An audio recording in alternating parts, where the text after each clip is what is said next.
Welcome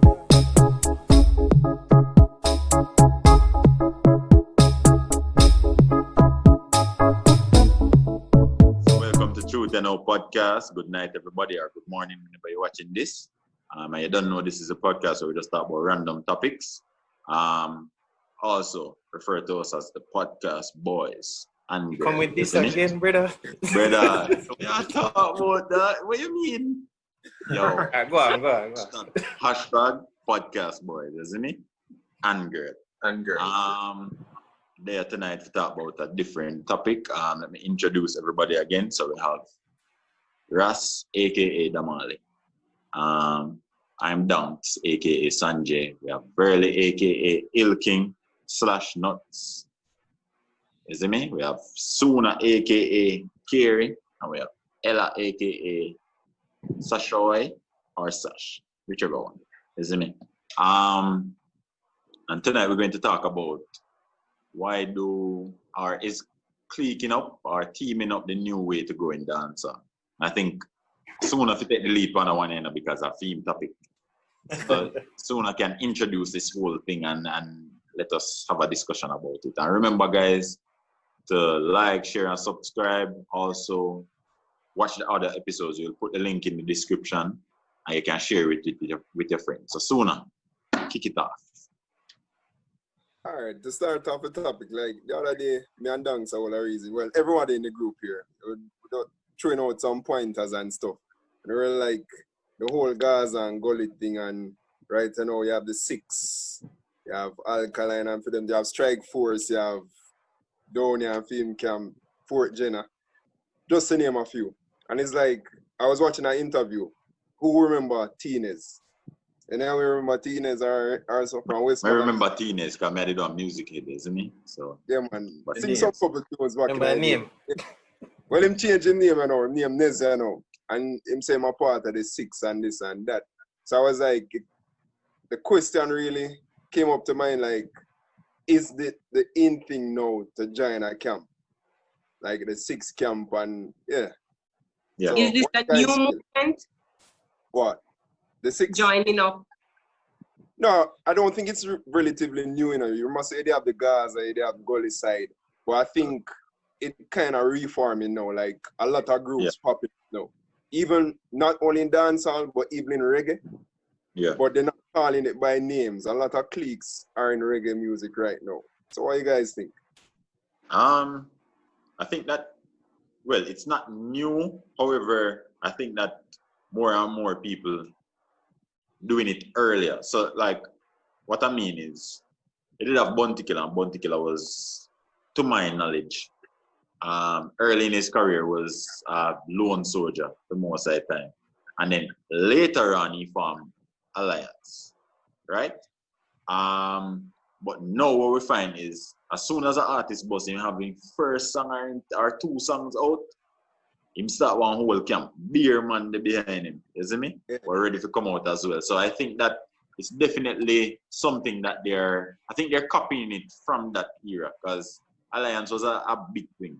You understand? And then you had Gaza, then you have Gully, and you have JOP, and each of them had really good success. So I think that it's a part of the thing. You see me? So I think it's a new way to go, because when you're aligned with a group or something like that, especially if it's hot on the market, people tend to investigate, say, who else is a part of this group? Let me go listen to them song or whatever. You understand? So I think that is the way to go now.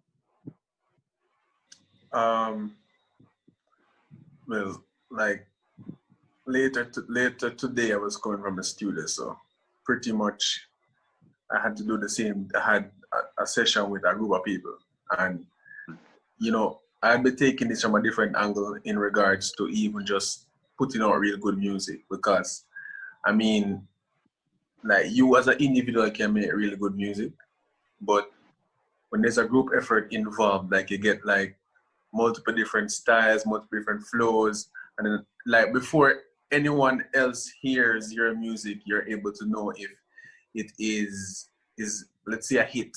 Like, if your friends ain't feeling it, then you kind of lose some people already. Right. From the get-go. So today, like, we do a song and, you know, it wasn't written down, but everybody putting in their piece and their points, and it was coming out really well.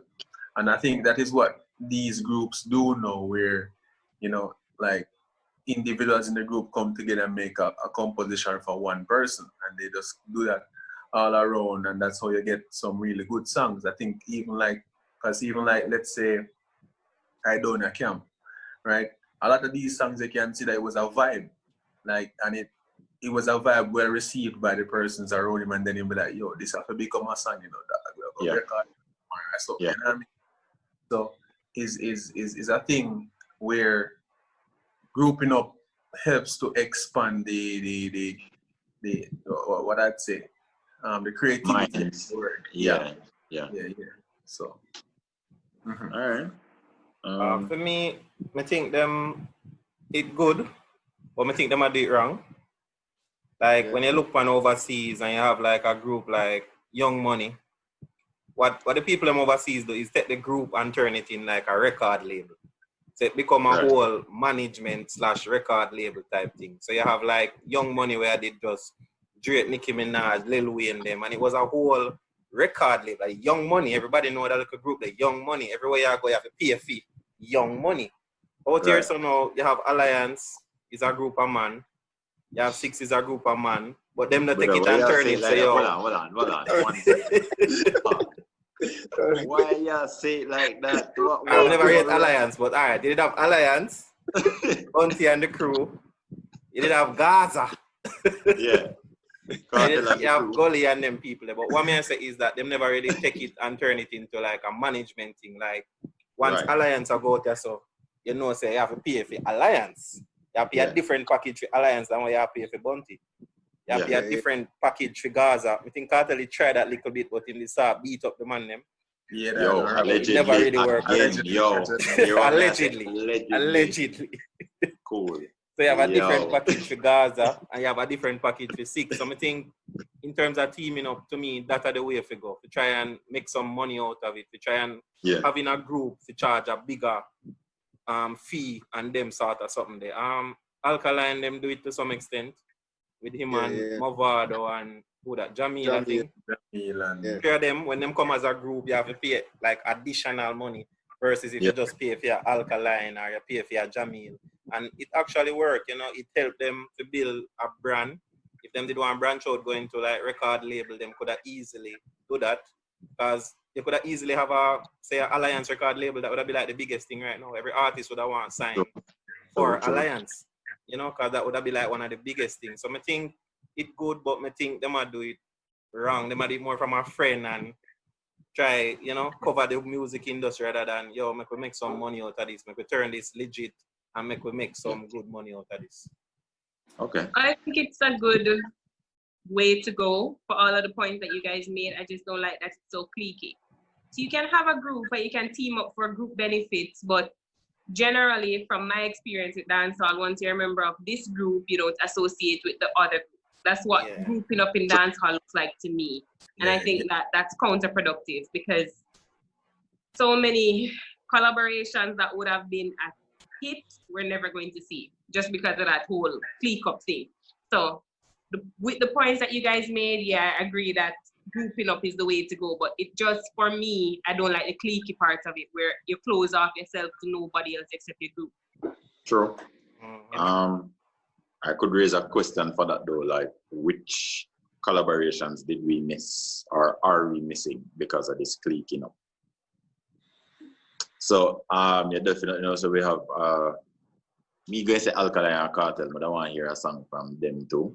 But are there any other artists that you guys would like to hear on a track back to Naga get because of the same problem? But I need to hear more Cartel and Bunty. I never really hear a real Cartel with a Bunty killer. Bunty killer. That's sick. Yeah. But never hear a Bunty and a Beanie. Yeah, well, true. You never hear a donor with somebody out of Fort Jenna. Per se, you understand? Yeah. And then you have Massacre and I Don't Know Them. That would be a good song too. Brother. Yeah. So, Although would I need it, first of all, would I need to play it slower, so would I have to slow it down? Also would I need like dictionary and Google and everything out.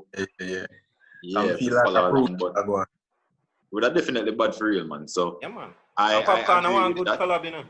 I think a popcorn and a Vado would have actually wicked. Or alkaline. Or popcorn and alkaline too. Would have actually wicked. Alkaline, not anybody will make one great song because alkaline is that guy, you know? Yeah, man, that's true, man. I agree with that. I agree 100%. Man, allegedly. But don't fall with the clicking up thing too. I think that I think one only by yes man and I crew them. Because what happens is, as I said, one of the superstars them started. So you have one person who normally boss before the others. I mean, I feel like nobody in a position to tell him say, "Oh, that song they're crap." How you one of us are gonna tell me say my song are crap? Yeah. Oh, what is the conversation like, especially in the studio, when you have different levels to the persons that are there? So, I really circle back to Verly point when I say, you know, they make from a creative space, but sometimes that space is subpar, you know, but you don't have nobody to speak up and say, "Oh, it's not shot." You see me? So I think that is a downfall as it relates to that. I agree with Dunk's downfall with that. I think it affects you because I think in Jamaica and dancehall per se, if you're part of a group, you're going to have a sort of a particular sound per se, whether trap or whether this or that. So you're going to try to fit in. Yes, you might be creative, but you can't get to express yourself as much because you don't want to sound too different out of the group. Yeah. And it's just, well, it has changed a little bit now, you know, like, for instance, like Ramesh Entertainment. Everyone do their own thing as a group, but everybody have a different style, different vibe. And I see Donia and Governor do it, you know, because Governor do more thing now, the Strike Force thing, and Governor do, and Donia with the 4th gen thing. So little by little it get better. Like what Danks say, like the Yes Man thing, I think it kind of break away kind of now. I think people getting more opportunities and realizing so you can't hold on a man because you start the group, so he must just follow how you say or you write the song them and he must sing just them the song there. Understand? Right. So it'll get better. I think what happens also is that persons among the group are getting to know each other's. Meaning say like Donor knows that this a Governor style and I impart my style to him, you know what I mean? Because I mean, like I've worked with persons in group and like them know exactly how this person sing and them style. Like, you know, you've been singing this person's songs for so long, you kind of know how you put certain things and fit it together. So even if you give a line, you give it to him how he would have said it or probably how he would have rhymed it, you know what I mean? So, I mean, you have that. But some of the group them really now, right? I was making a point in regards to what Ella was talking about, the cliquing. And I think, and then you also, well, Sanjay also said that the yes man thing. And I think that one evidence of this is with Gaza when, I mean, Cartel was and Movado was in this fight or this lyrical battle. And then you have every man in Gaza start these people, their names weren't being called or anything, you know, but you're part of this group and then you need to just defend the group and whatever. Now, I remember when Genius was now being, you know, a part of this battle, I mean, the Gaza people, it was disingenuous and this, that. And I'm like, a lot of these persons who were disingenuous, they weren't even recognized the artists as yet. And I mean, one of the biggest producers in Jamaica. So, I mean, you know, that after the whole thing ended, I mean, Cartel was okay because he was a big artist. I mean, everybody else was unable to get any recordings if they were kicked from Gaza. Because remember, so now Gaza, they have their own producer now. They have Not Nice. Yeah. When they get kicked from Gaza, then nobody now take them. Because Genius is one of the biggest man. I have Genius in the record, that man there, you know. You're not getting recordings, you know. You get me, I try to say? As big as that you thought you were. And then when it got worse, and then Gaza fell out with not nice, then imagine how worse it got for those artists. The artists, for real. So, I mean, yes, man. I think you touch on a point that we were going to talk about a little bit later down. In terms of songwriting, the other kind of mix up. But I think you touch on a point that we know that it's happening in the culture, but we tend to, our artists try not to admit to it. So we definitely know, say, when you're in a big camp like that in a studio, there's no way just one person come in writing lyrics for a long time and somebody doesn't have some input, like change a line, put this sound better. You understand? But there's such a big stigma that is attached to this, having a songwriter or people that write song for you or whatever. And why are we like that towards songwriters? Or why we view them that way? I think it's the artists that did that to themselves. Like, because you had a group of artists that could write, like, for example, Tanya Stevens. Tanya Stevens is a writer.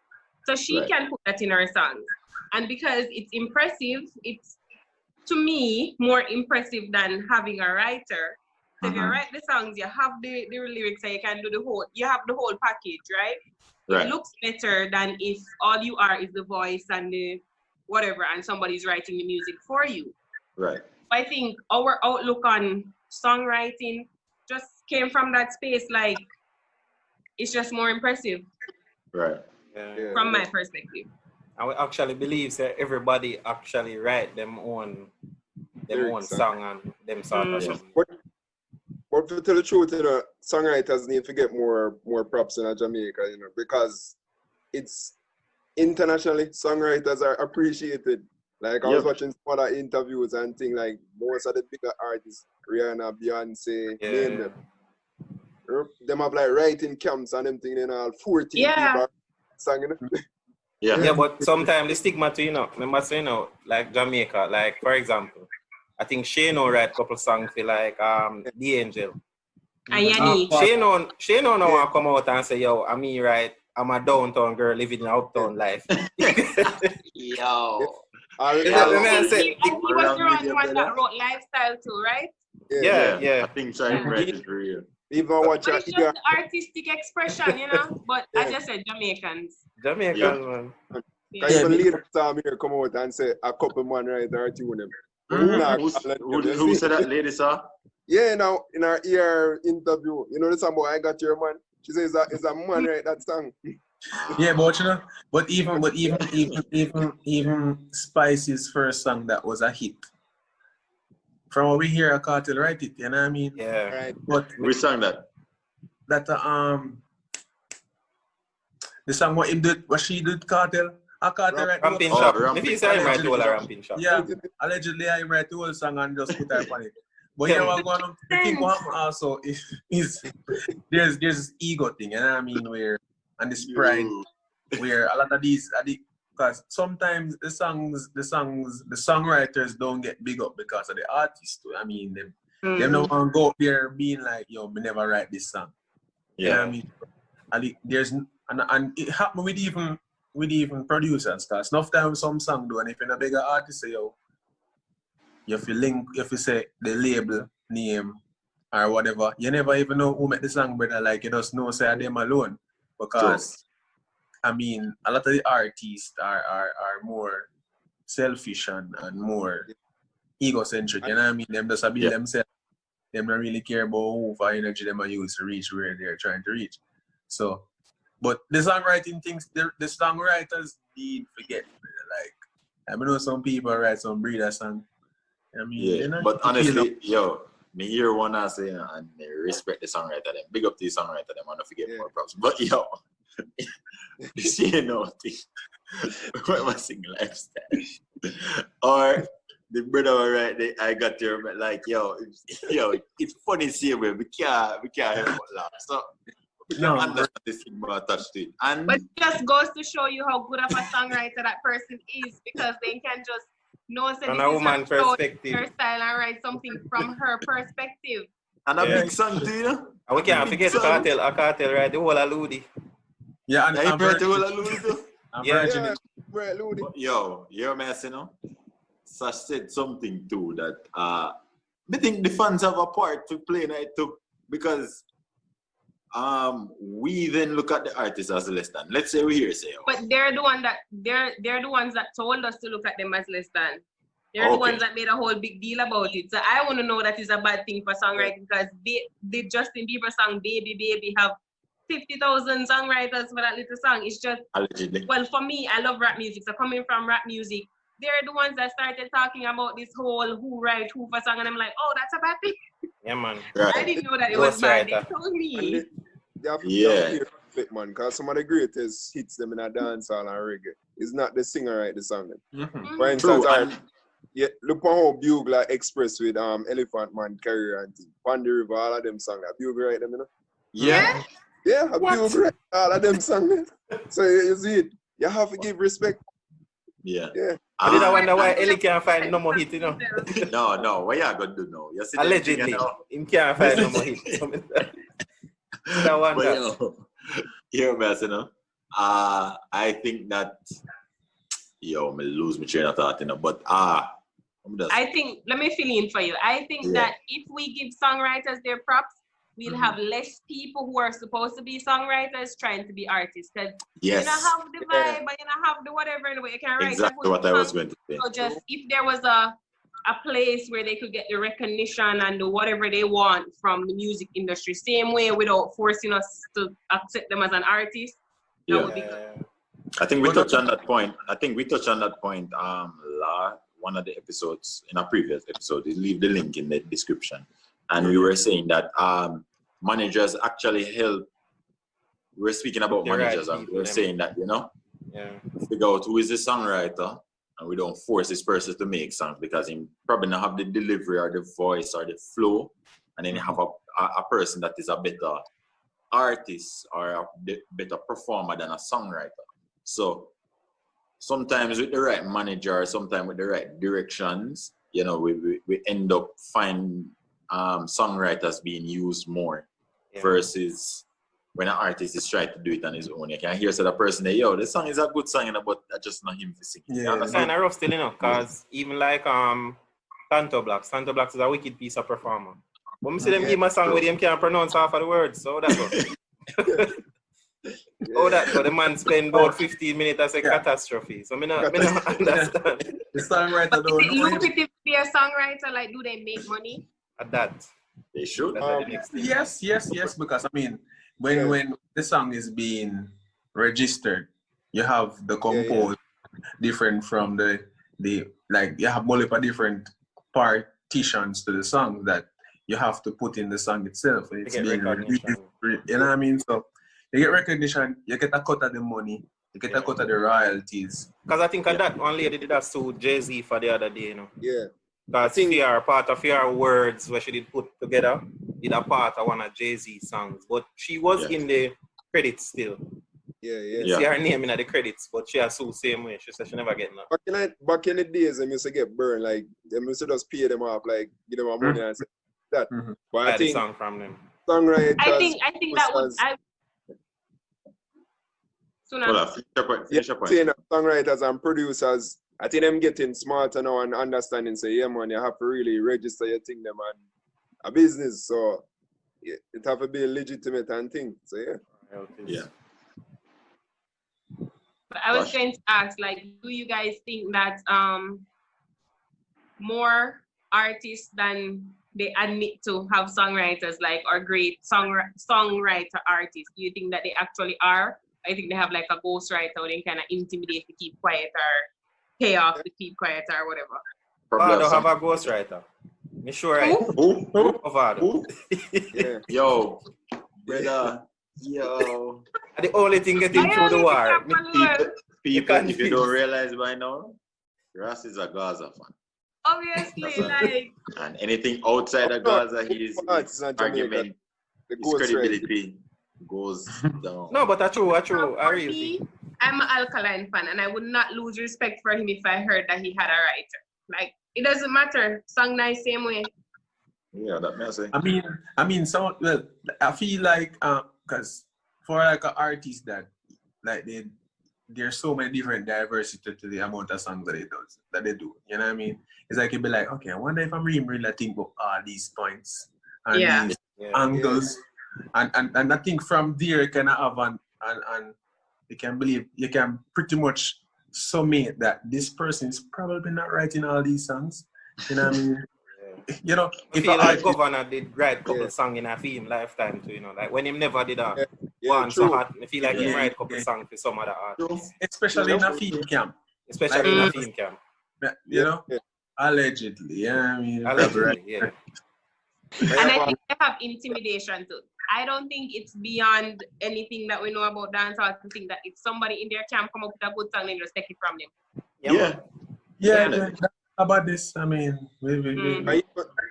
Oh, and that reminds me a point that I had about the cliquing up though.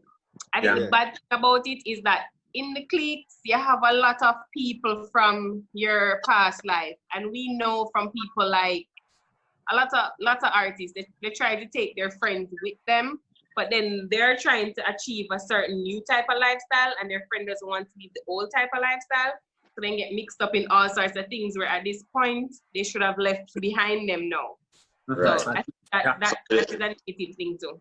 Yeah, man. So for the layman, what's I try to say, man, them have some bad man friend when them try go forward with and them still mix up in the badness, and that is why we end up with some of these artists being locked up and being charged for, you know. The two big artists were there because it happened to Dexter and it happened to Tommy Lee.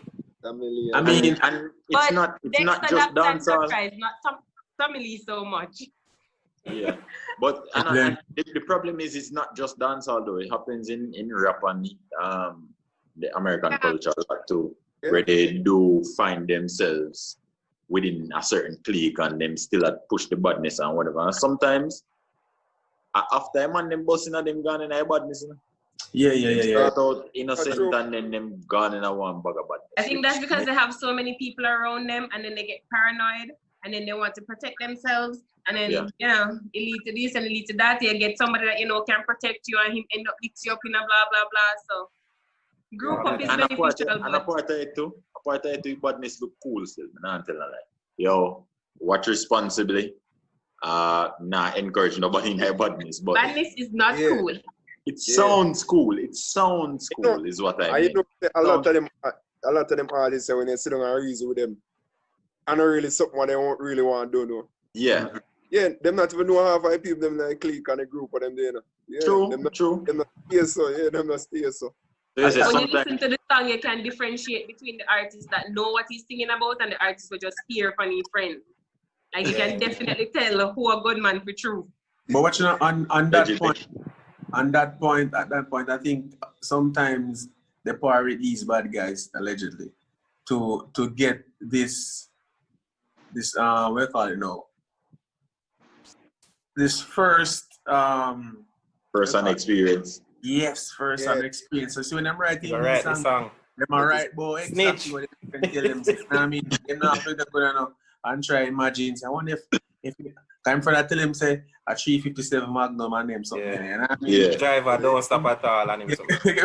And all these things. So he's writing exactly what his friends is, you know, saying to him. Yeah, and I think sometimes that are these the first hand knowledge so that they not end up like me. Like when he used to listen to song I'm here fully auto, I say fully auto is a real bad man. Whole police is not fully auto yet. All inside out say. Fully auto is no, fully auto is the setting on a gun, like you put it on setting on a gun. Yeah. But you think fully auto know everybody? Yeah? Everybody know fully auto. Fully auto a real bad man. So me know a right song. Me don't write about fully auto as my but you just get a man a wicked piece of artist name, right? That's fully auto. Fully auto. But yo, we don't want nobody to act like no, right? That's to act like say, oh, when I hear bad man song them, I don't feel like that want a big belly matic too. I feel like you just murder. Yeah, so me I say that's one of the reasons why them going at the badness in our first. Like me that drive the car back way go work. Yeah, man, it just make you feel terrible, man. Exactly. So that's one of the reasons why them end up mix up with some of them people. Say, yo, it sound cool and them just want to be a part of that whole thing. You see me? So it is a package, though. Yeah, I think, and again, the ego come in again because, you know, they must sing these songs before them actually met these guys, right? Yeah. And then them friends will come around, oh, dog, you sing them bad song, they never see a man dead, dog, or you never hear man, everybody, that's true, you know, that's true. You see me? And then them get start up in some whole of things and start buy and all them up there, you know what I mean? True. Boy. It really makes it, really has its downfalls. And as we were saying about the songwriters, yo, we need to have kind of break this stereotype that we have towards people who use songwriters and songwriters in general, because they definitely need a space in the industry. And I think that will help with the growth of the music as well, and putting out some more international hits and stuff like that. So if you guys think that we should embrace songwriters some more, you can definitely leave that in the comments and tell us what you think about artists clicking up and the good and bad for that. And thank you guys for watching, and you can watch the other episodes. Good night or good morning. Don't forget to leave a comment, like, share, and subscribe.